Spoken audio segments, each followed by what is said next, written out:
Ladies and gentlemen, welcome back to Matter of Fact, where we always get down to the facts of the matter.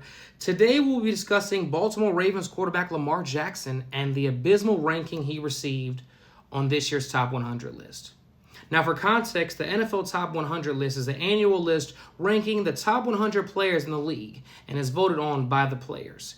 Each member of each team is asked to fill out a ballot of their picks, and they rank the top 20 players.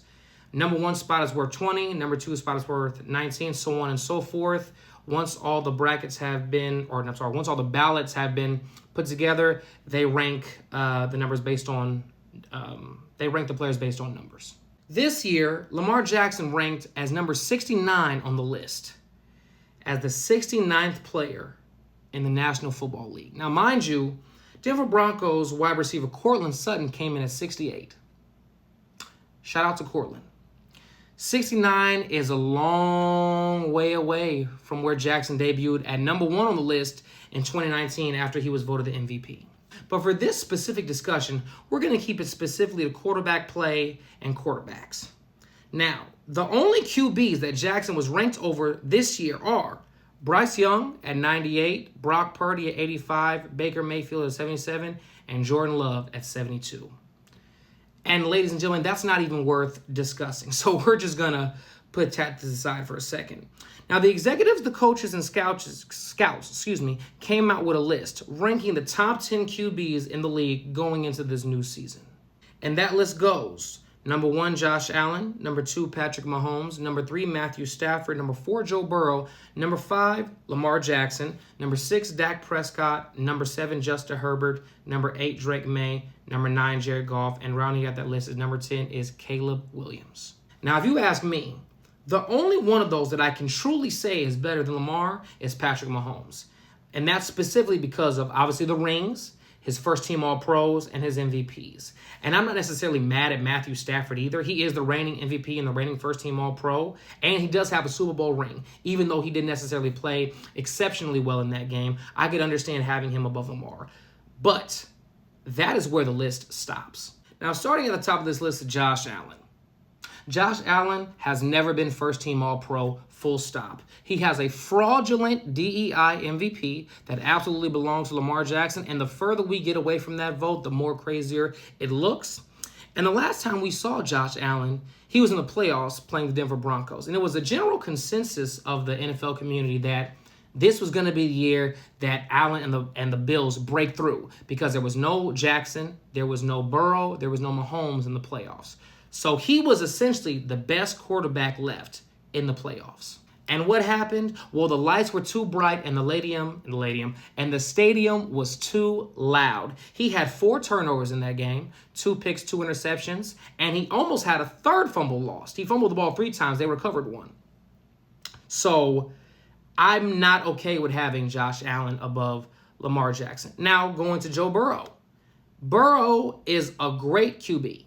I'm actually very high on Joe Burrow, but he hasn't made the playoffs since 2022-23. He's never been MVP. He's never been All-Pro. I can't put him above Lamar. Dak Prescott actually played pretty well last year, but no one is picking him above Lamar. Justin Herbert has never won a playoff game. Full stop. Yes, these lists are based on the previous season, but historical performance must also and must always come into play. So speaking specifically for last year, Lamar Jackson ranked number 4 in the league for passer rating, behind only Drake May, Stafford, and Jared Goff. And I wouldn't have Goff or May above Jackson either, but Drake May was, I think, second team All-Pro. Jared Goff, I think he had a game last year where he had 5 turnovers himself. Not at all. But we also can look at historical performance. We have some facts for that too. Since 1999, only 6 QBs have at least 2 first-team All-Pros and 2 MVPs. And that list is Kurt Warner, Peyton Manning, Tom Brady, Aaron Rodgers, Patrick Mahomes, Lamar Jackson. When you look at All-Pros, Lamar Jackson is tied with Tom Brady for the 3rd most first-team All-Pros since 1999, behind only Peyton Manning with 5. Peyton Manning with 6, my goodness, and Aaron Rodgers with 4. And lastly, in the history of the NFL, there have only been 2 unanimous MVPs. Tom Brady, and Lamar Jackson. And Lamar Jackson was almost unanimous twice because I believe he was MVP in 2023 as well. He was one vote shy of being MVP, of unanimous MVP in that season as well. Now, it must be said that in the 7 years that Lamar Jackson has been a starter, he has been injured for multiple games 3 times. In 2021, he missed 5 games. He made the Pro Bowl that year. In 2022, he missed 5 games. And then obviously last year in 2025, he missed 3 games. But he still played well last year. He had 21 touchdowns, 7 interceptions.